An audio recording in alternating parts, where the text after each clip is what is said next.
Hello, Stanley. We're going to make another primitive fire video. It's October 5th, 24. Feel of fall is in the air. Leaves begin to fall a little bit. We piled up a bunch of brush yesterday, and I think what we're going to do today is we're just going to make a primitive fire. Just show you how easy and simple it is. And just set it afire and burn it. I'll get set up here and we'll just talk to you a few minutes. Today what we're going to be using is our bow method. We're going to use hearth board, and today we chose mullein. And mullein is a very good spindle to use. Unlike when you use like privet spindle, you can make you just make a little divot in your wood to get the spindle started, because it's round and it makes just a little kind of like the shape of a bowl all the way down.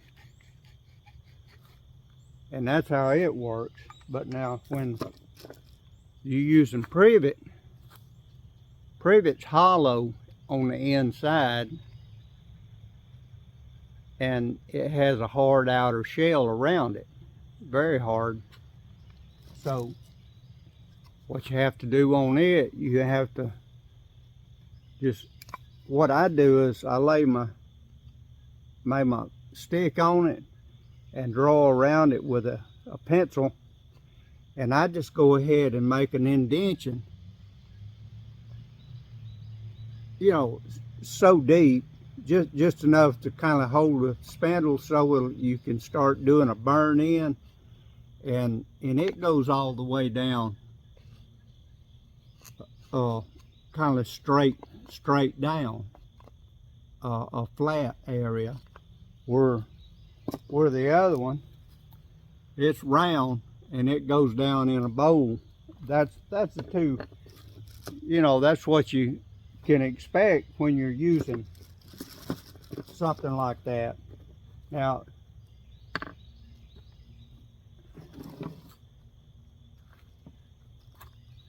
I'll talk to you just a minute. There's just something I want to mention.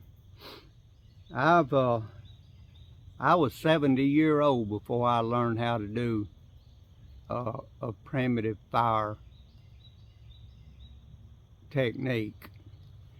My whole life, I always had the interest, and I wished I was able to do a fire like the Indians did, or our ancestors way back, cavemen.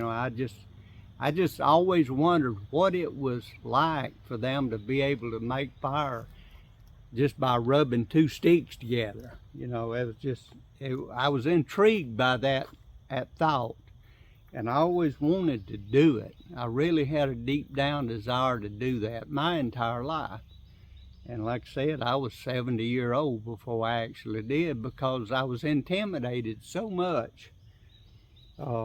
I would hear people talk about it, and they would say, oh, you got to get this type wood, and you got to have this and that and the other. And I thought, well, I don't know a whole lot about woods of different kind, and if I did, I wouldn't know where to find. I hear the word cottonwood come up a time or two, and I thought, well, I don't even know what a cottonwood is. I even asked some old timers. I thought, like, do you know what a cottonwood looks like? Oh yeah, I know what they look like. They got this and that. I said, well, do you know where one is? Could you tell me where I could go see one? And nobody couldn't tell me nothing. So I thought, well, I guess I'll just forget about that. And then one one time I happened to be on YouTube watching some videos, and a real nice guy, he was demonstrating how to do it, and he was using different other type woods, and I thought, okay, well, I know what oak is, and I know what pine is, and all poplar, you know, he was doing them with poplar, and I thought, well, shoot, you know, we might have something here. And I commenced trying it, and why, it wasn't too long to where I started getting smoke, and I thought, well, you know, I must be on the right track. And I kept working with it. It took a long time, even though after I kind of got on the right track. And then back in I think it was 2020, 4 days after Christmas, I was out here on the back of the shop, and I was down there working at it again, man. I had smoke flying every which way, and finally I got my ember and my fire, and I felt so humble. That was just a spiritual moment for me. I can't even express just how I did feel when I actually got fire for the first time. It was a real humbling experience. And after that, I started experimenting with all different other kinds of woods, and you can make a fire almost out of any kind of wood there is, providing it's the right degree of oldness, and it's got to be old, really dry. Can't have rosin in it like a pine would have rosin and stuff like that. It cannot have anything like that in it. But if it's a real dry wood, you can get a fire almost out of anything. I've got a few spindles here that I'll show you. We've got, well, you can read them. I even made one out of walnut just to see if I could do it. But you know, like oak, poplar, pine, privet, walnut, shoot, it goes on, fig, cedar, cottonwood, like I said. You can, long as it's dry and semi-soft enough to where it can start coming apart, like when you working it on your hearth board, it's got to start breaking down and creating ash in the V, in this V, so it can get hot enough. And I will mention, when you're doing this has got to get to the point of at least 800 degrees, and it'll get that hot. But as you're doing this, you're creating an ash in this V, and when it reaches a point where it's 800 degrees, it'll ignite and make an ember, and then you put it in some dry leaves or pine needles or any other type of a tinder bundle and blow it to flames. It's important to blow. That's adding the oxygen to it to make it work. And you got to know all these steps, and it's all got to be played out to where you can succeed in what you're wanting to do. But you know, after you learn it and you get this in your head, and you know, it's a no-brainer. Almost anybody could make a fire. And I imagine way back there, 1700s and even before then, it was just such a common thing to make a fire in the method that you knew.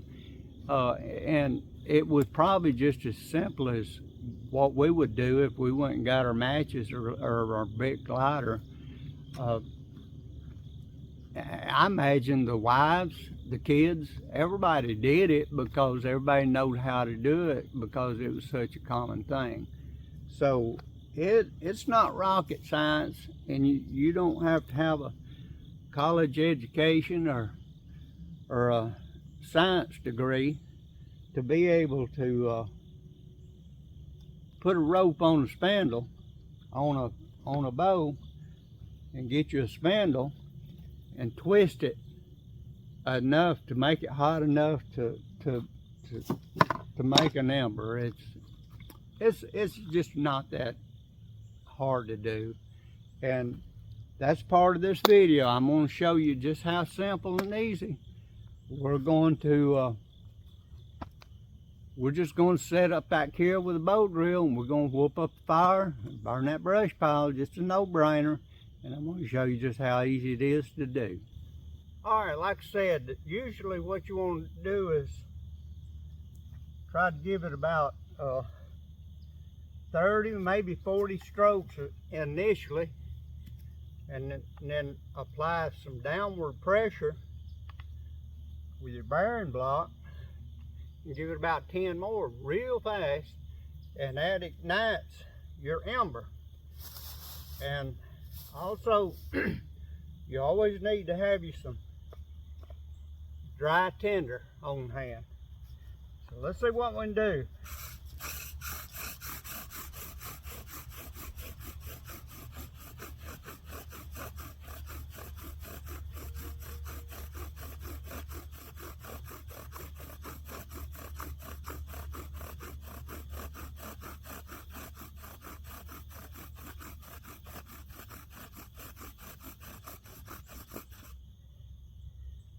Okay.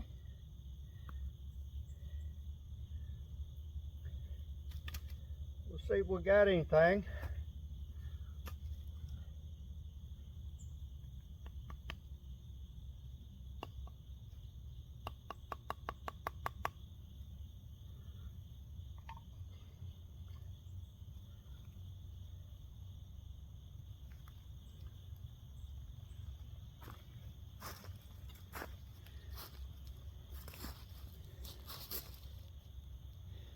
That's a really nice ember.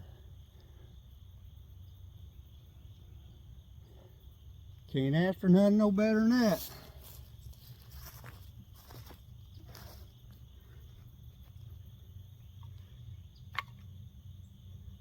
What it did was I gave it 40 strokes, and then put a little downward pressure on my bearing block.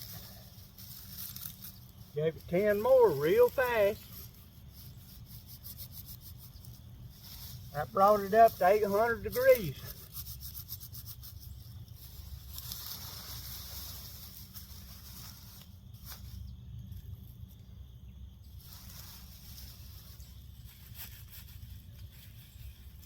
Crushed up some of these real fine in my hand, if you notice. Kind of broke them up. And we just ease that over in it.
And that's what we was looking for right there.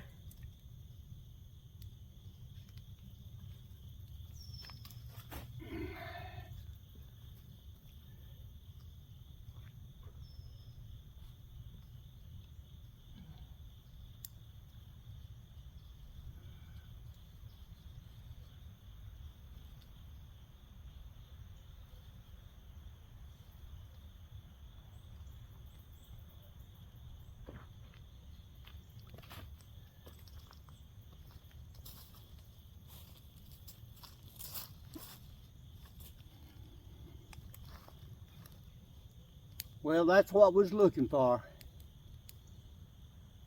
Just wanted to let you see how straightforward and how simple that is. It's not rocket science, but you gotta know what to use and how to use it.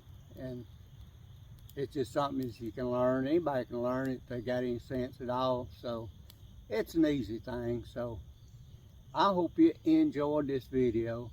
Until I do another one, God bless. And go out there and make a memory every now and then. Thank you.